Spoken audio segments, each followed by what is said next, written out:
Hello friends, वापस से स्वागत है एक नई कहानी के साथ। और आज की कहानी बहुत ही अच्छी होने वाली है, तो लास्ट तक जरूर बने रहें। और यह कहानी आपको पसंद आए तो एक लाइक जरूर करें। अनुष्का, कहाँ है तू? तूफान मेल की तरह नताशा घर के अंदर घुसते हुए चिल्लाई। अनुष्का अपने कमरे में ऑफिस के लिए निकलने को तैयार हो रही थी। आते ही नताशा ने उसे कसकर गले से लगा लिया और आंखों में आंसू भर के बोली, मेरी जान, तेरी मेहनत रंग लाई। देख, तूने यूपीएससी टॉप किया है। जरा देख तो, तेरी फोटो से अखबार की भी किस्मत चमक उठी। अनुष्का बस मौन उसकी तरफ देखती रह गई। उसे झकझोरते हुए नताशा ने अखबार उसकी आंखों के आगे रख दिया। अपनी तस्वीर देखकर अनुष्का की आंखों से आंसू बहने लगे, कुछ खुशी के, कुछ दुख के। ऐसे ही तो उसकी फोटो छपी थी जब उसने 12वीं की परीक्षा में टॉप किया था।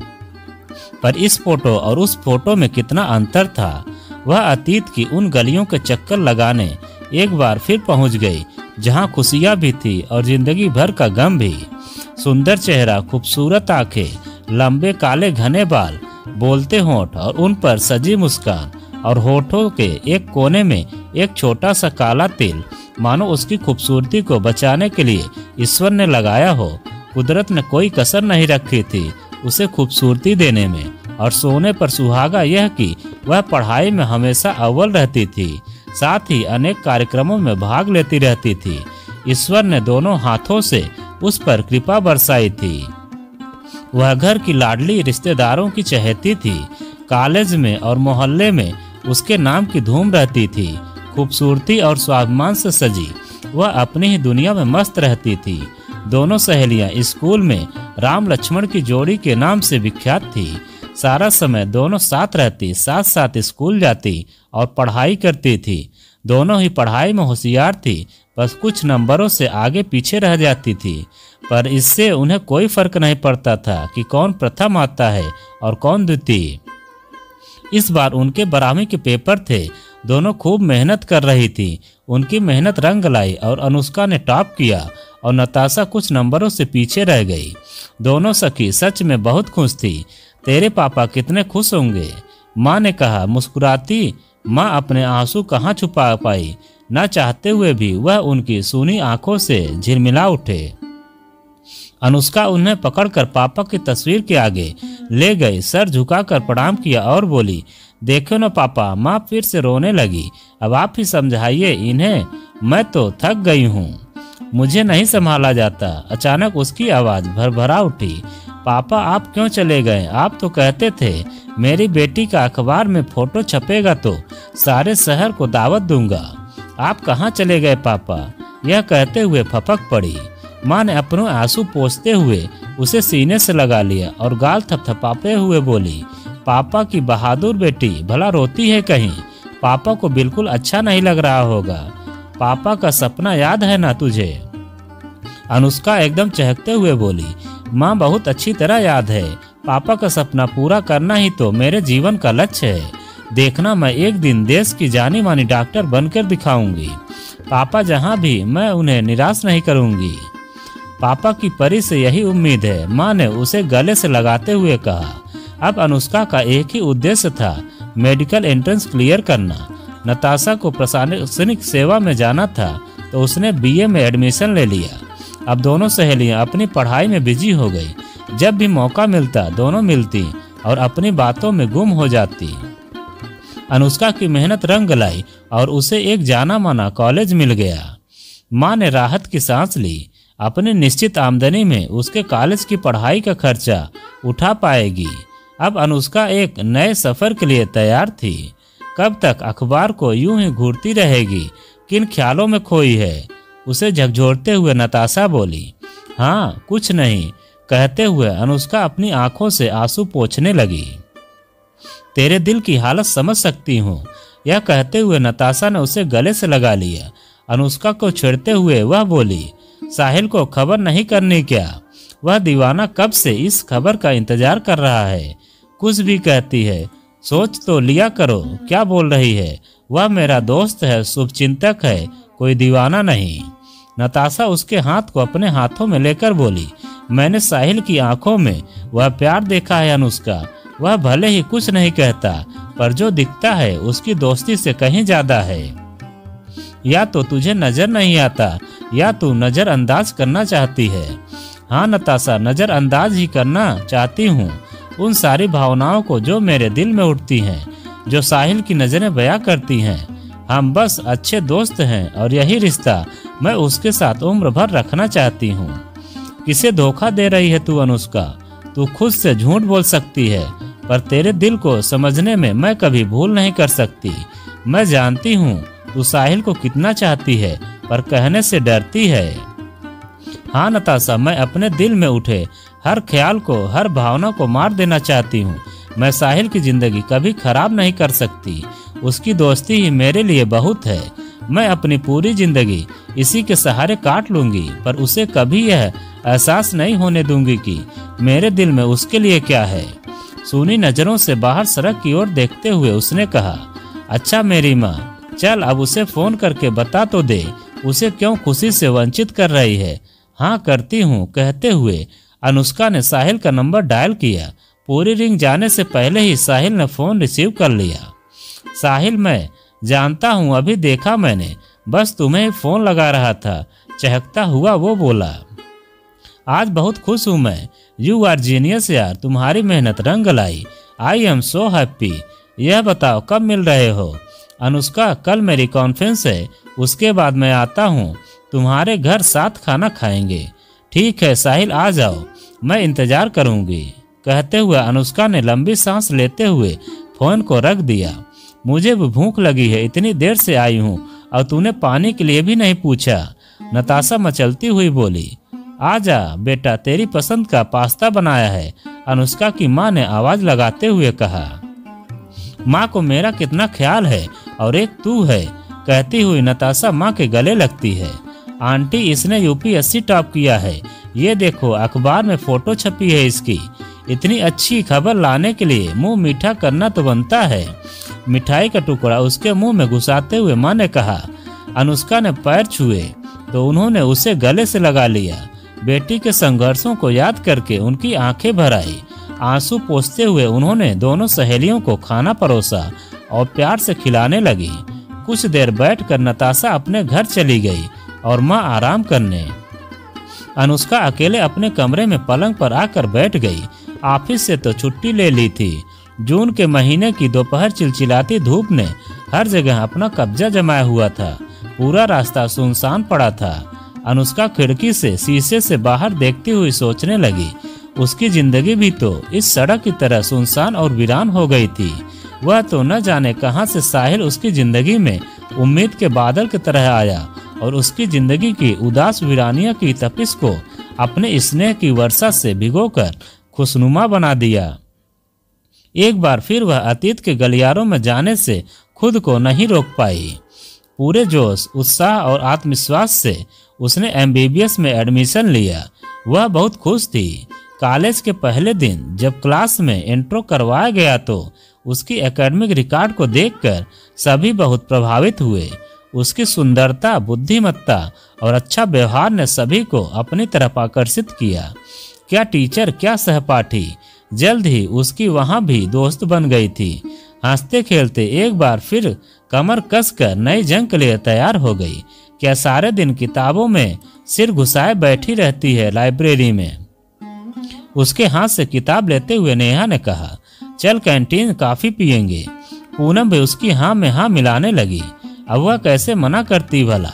तीनों सखियां कैंटीन की तरफ चल पड़ी। कॉफी ऑर्डर करके बातें करने लगी। अनुष्का को एहसास हुआ कि उसे कोई देख रहा है। उसने पलट कर देखा, सामने कुछ सीनियर लड़के बैठे थे। एक हैंडसम सा लड़का उसकी तरफ देखे जा रहा था। अनुष्का को अपनी तरफ देखता देख उसने अपनी आंखें नीची कर ली। पहली बार अनुष्का को अपने दिल में कुछ महसूस हुआ और न चाहते हुए भी उसका ध्यान बार बार उस लड़के की तरफ जा रहा था और वह भी तो छुप छुप कर उसे देख रहा था। नजरों की लुका छिपी के बीच दोनों के दिल शायद कुछ इकरार कर रहे थे। कैंटीन से वापस आकर अपने कमरे पर भी अनुष्का उन आंखों की तपिश को महसूस करती रही। अगले दिन कॉलेज में एक सांस्कृतिक कार्यक्रम था। अनुष्का को गाने का शौक था। उसे स्टेज पर परफॉर्म करना था और उसकी बैंड में गिटार बजाने वाला लड़का कहीं किन्हीं कारणों से नहीं आ पाया था। वह बहुत परेशान थी, क्या करें। तभी वही कैंटीन वाला लड़का आया और बोला, क्या मैं तुम्हारी मदद कर सकता हूँ? मेरा नाम साहिल है, फाइनल ईयर में पढ़ता हूँ, गिटार बजाना मेरा शौक है और अगर तुम चाहो तो मैं तुम्हारा साथ दे सकता हूँ। अनुष्का को मानो मुंह मांगी मुराद मिल गई। उन दोनों ने मिलकर जो समा बांधा तो पूरा हाल तालियों की गड़गड़ाहट से भर गया। अनुष्का और साहिल में दोस्ती हो गई। दोनों अक्सर मिलते, साथ काफी पीते, हंसते मुस्कुराते। उन दोनों की दोस्ती राजीव बर्दाश्त न कर पाया। राजीव एक दबंग किस्म का लड़का था, साहिल का सहपाठी था। साहिल से वैसे ही चिढ़ता था। अनुष्का से उसकी दोस्ती ने उसे और भी अधिक चिढ़ा दिया था। अनुष्का की खूबसूरती पर वह अपना हक समझता था। एक दिन कॉरिडोर में उसका रास्ता रोककर खड़ा हो गया और बोला, क्या सारा दिन किताबों में रहती हो? यह खूबसूरत आंखें किताबों में गड़ाए रखने के लिए नहीं बनाई गई। चलो तुम्हें कुछ दिखाता हूँ, दुनिया में कितनी खूबसूरत है, मेरे साथ चलो। अनुष्का उसे नजरअंदाज कर वहां से निकल गई। राजीव तिलमिला कर रह गया। एक दिन वह कैंटीन में साहिल के साथ बैठी थी और कॉफी के साथ अपना कोई टॉपिक डिस्कस कर रही थी। तभी राजीव आया और बदतमीजी से बोला, साहिल में कोई हीरे जड़े हैं जो इसके साथ घूमती हो, मेरे साथ चलो, तुम्हें ऐश कराऊंगा। यह फटीचर तुम्हें क्या देगा? साहिल की आंखें गुस्से से सुलगने लगी, पर अनुष्का ने उसका हाथ पकड़कर रोक लिया। वह शांति से खड़ी हुई। उसकी आंखों में देखकर एक भरपूर तमाचा उसके गाल पर जड़ दिया और बोली, आगे से किसी भी लड़की से बदतमीजी करने से पहले यह थप्पड़ जरूर याद कर लेना। और साहिल का हाथ पकड़कर वहां से चली गई। राजीव तिलमिला कर रह गया। अपना अपमान उसकी बर्दाश्त से बाहर था। उसने निश्चय कर लिया कि वह अनुष्का को सबक सिखा कर रहेगा। अनुष्का, चलना, बाजार से कुछ सामान लेना है। नेहा बोली, नहीं यार, मन नहीं है, आलस आ रहा है, आराम करूंगी। चलना, गोलगप्पे खाकर आएंगे। नेहा अच्छी तरह जानती थी कि गोलगप्पे की शौकीन अनुष्का उसे कभी मना न कर पाएगी। ऐसा ही हुआ। दोनों सखियां तैयार होकर निकल पड़ी। थोड़ी ही दूर बस स्टैंड था शहर जाने के लिए। दोनों पैदल ही निकल पड़ी। तभी तेजी से एक बाइक उनके पास आकर रुकी। दो लड़के उस पर बैठे थे। दोनों का चेहरा ढका हुआ था। जब तक दोनों कुछ समझ पाती, एक लड़के ने खींचकर नेहा को पीछे धकेल दिया और दूसरे ने एक बॉटल को अनुष्का के चेहरे पर उड़ेल दिया। अनुष्का दर्द से चीख उठी। दोनों लड़के वहां से फरार हो चुके थे। ये सब इतना जल्दी हुआ कि कोई कुछ समझ नहीं पाया। नेहा दौड़कर अनुष्का के पास गई। उसे समझ नहीं आ रहा था कि वह क्या हुआ। तब तक आसपास के लोग इकट्ठा होने लगे। भीड़ में से कोई बोला कि अरे वो लड़का उसके चेहरे पर तेजाब डालकर चला गया। किसी तरह नेहा लोगों की मदद से उसे अस्पताल लेकर पहुंची। सबसे पहले उसने साहिल को फोन लगाया। हेलो साहिल। आगे के शब्द उसकी हिचकियों में डूब गए। साहिल घबरा कर बोला, रो क्यों रही हो नेहा, क्या हुआ? किसी ने अनुष्का के ऊपर एसिड डाल दिया है, सिटी हॉस्पिटल में हूँ। इतना कहकर फोन काट दिया। कुछ ही मिनटों में साहिल वहां पहुंच चुका था। अनुष्का का चेहरा लगभग 70% तक झुलस चुका था। उसकी हालत बहुत खराब थी। उसकी माँ का तो रो रो कर बुरा हाल था। नताशा उन्हें चुप कराने की कोशिश करती और खुद भी फूट फूट कर रोने लगती। आंटी, आप इस तरह टूटेंगी तो अनुष्का को कौन संभालेगा? आप शांत हो जाइए प्लीज, साहिल अनुष्का की माँ को समझाते हुए बोला। नताशा, तुम भी उसकी बेस्ट फ्रेंड हो, न संभालो उसको। हकीकत जानकर वो टूट जाएगी। हमें उसे टूटने से बचाना है, उसे जिंदगी की ओर वापस लाना है। बोलो, साथ दोगी मेरा? यह कहते हुए उसने अपना हाथ आगे बढ़ाया। नताशा और नेहा ने बेबस नजरों से उसकी तरफ देखा और साहिल की आंखों में विश्वास देखकर उसका हाथ आगे बढ़ा दिया। तुम सही कह रहे हो बेटा, अब हम सब अनुष्का की ताकत बनेंगे। कहते हुए माँ ने भी अपना हाथ उसके हाथ पर रख दिया। पुलिस अपनी कार्रवाई कर रही थी और डॉक्टर्स अपनी।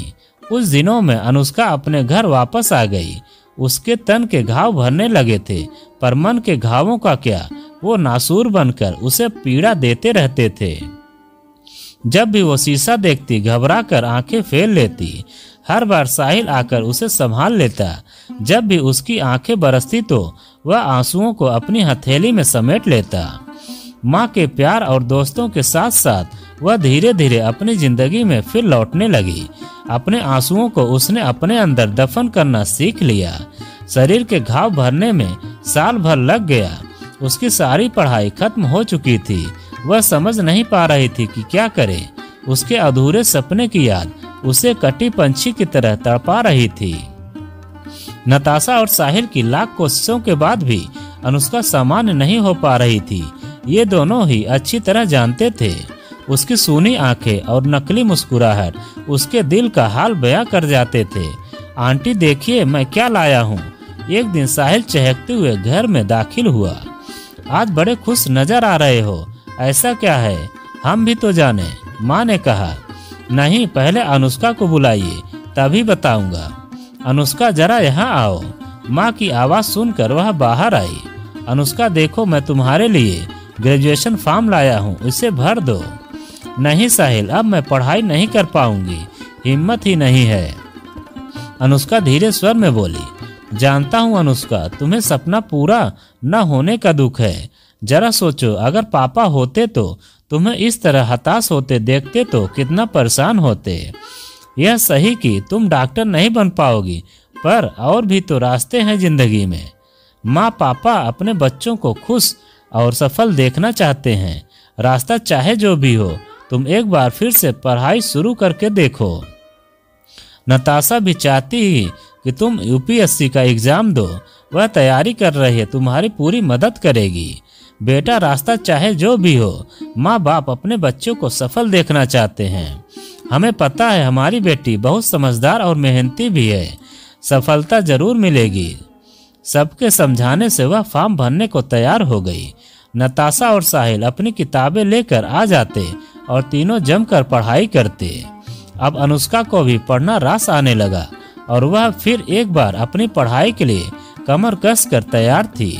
दोस्तों का प्यार, माँ का आशीर्वाद और उसकी मेहनत रंग लाई। आज वह उस मुकाम पर खड़ी है जहाँ उसे देखकर उसके पापा भी जरूर खुश रहे होंगे। सोचते सोचते उसकी कब आंख लग गई उसे पता भी न चला। सुबह चिड़ियों की चहचहाहट से उसकी नींद खुली। एक नई खुशनुमा सुबह उसके स्वागत में बाहें पसारे खड़ी थी। उसका साहिल भी तो आने वाला था। वह जल्दी से अपने दैनिक कार्यों से फ्री होकर माँ के साथ किचन में जाना चाहती थी ताकि अपने हाथों से उसके लिए खाना तैयार कर सके। अभी वह किचन में घुसी ही थी कि नताशा आ टपकी और कहने लगी, आज स्पेशल गेस्ट के लिए स्पेशल खाना बनाने की तैयारी चल रही है मैडम। उसकी बात पर अनुष्का को अच्छी लगी, पर ऊपर से गुस्सा करती हुई बोली, और तू तो खाएगी नहीं ना, पानी पी कर रह जाएगी। चल अब मेरी मदद कर। दोनों सखियां हंसते खिलखिलाते हुए खाना तैयार करने लगी। ज्यादातर चीजें साहिल की पसंद की थी। पूरी, आलू की सब्जी, बूंदी का रायता और स्पेशल काजू कतली जो उसे बहुत पसंद थी। दोपहर को अपने सही समय पर साहिल आ गया, हाथ में फूलों का गुलदस्ता लिए। नेवी ब्लू कलर का सूट व्हाइट शर्ट में गजब सुंदर लग रहा था। अनुष्का उसे एक आंख भर कर देखती रह गई। गुलदस्ता अनुष्का को पकड़ाकर उसे एक बार फिर बधाई दी। साहिल माँ के पास गया जो सोफे पर बैठी थी। साहिल उनके पैरों के पास बैठ गया और उनका हाथ अपने हाथ में लेता हुआ बोला, मैं आज आपसे कुछ मांगने आया हूँ, आप मना तो नहीं करोगी ना? अरे बेटा, ऐसे क्यों कह रहे हो? इस घर में आज जो भी खुशी है तुम्हारी ही बदौलत है। बताओ ऐसा क्या है जो तुम्हें मुझसे मांगना पड़ रहा है? मैं आपसे अनुष्का का हाथ मांगना चाहता हूँ। मैं उसे जीवन साथी बनाना चाहता हूँ। क्या कह रहे हो? सब कुछ जानकर भी तुम ऐसा कैसे सोच सकते हो? अब मैं वो अनुष्का नहीं हूँ, एक बदसूरत लड़की हूँ जो तुम्हारी जिंदगी को भी दागदार कर देगा। कहते हुए अनुष्का की आंखें बरसने लगी। अनुष्का के पास जाकर उसके आंसू पोंछते हुए साहिल बोला, ना ना, मेरी अनुष्का इतनी कमजोर नहीं है और ना ही बदसूरत। तुम तो मेरा चांद हो, और अगर चांद पर दाग न हो तो ऐसा कैसे हो सकता है? अनुष्का, मैं चाहता तो डॉक्टर बनने के बाद ही तुम्हारा हाथ मांग सकता था, पर मैं चाहता था कि तुम अपने पैरों पर खड़ी हो जाओ और फिर से उसी आत्मविश्वास से दुनिया का सामना करने को तैयार हो जैसा पहले करती थी। बस इसीलिए इतना इंतजार किया। अब तो हाँ कर दो ना प्लीज, अब तो अपने दीवाने को मत तड़पाओ, नहीं तो यह देवदास बन जाएगा। हंसती हुई नताशा बोली और अनुष्का का हाथ साहिल के हाथ में रख दिया। अनुष्का की आंख शर्म से झुक गई और माँ की आंखों से आंसू दुआ बनकर दोनों की सुखद भविष्य की कामना कर रहे थे। दूर कहीं दिन ढल रहा था, इस उम्मीद के साथ कि कल फिर सुबह होगी। तो दोस्तों, यह कहानी आपको कैसी लगी कमेंट में लिखकर हमें ज़रूर बताएं। और आप अगर हमारे चैनल पर नए हो तो प्लीज़ चैनल को सब्सक्राइब करें और वीडियो को लाइक ज़रूर करें। और आप अगर हमारे चैनल से जुड़ना चाहते हैं तो हमारे मेंबरशिप ज़रूर लें।